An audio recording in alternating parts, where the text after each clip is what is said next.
So this is you in about 1942?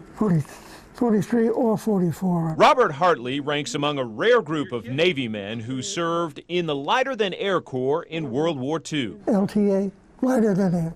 Lighter Than Air.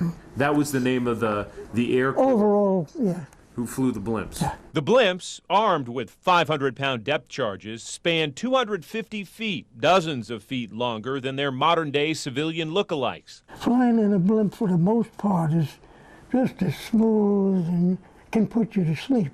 But if you have bad weather, it's the roughest you can get. 250-foot long gas bag like that, and the wind, one end of it is blowing this way and the other end, so you're pretty much all over the place.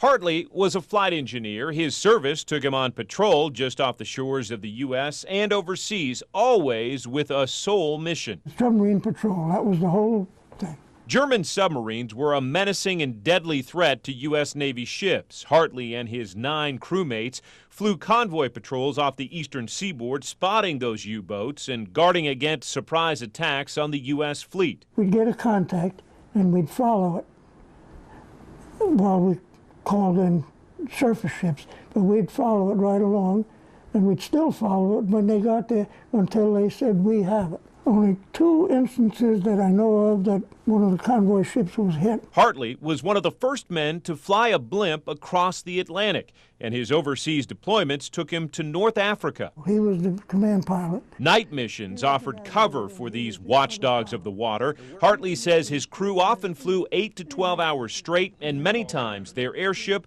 would cruise no higher than 100 feet above the ocean's surface. It was only the low where we wanted to use our sonar that we'd fly pretty low. And that's why you were so valuable, was that sonar. The sonar, yeah. Hartley says in his 2 years with the LTA crew, he served long days with little action. Well, boring. But on the days he did spot enemy subs, there's no telling how many ships and how many hundreds of sailors Robert Hartley helped save.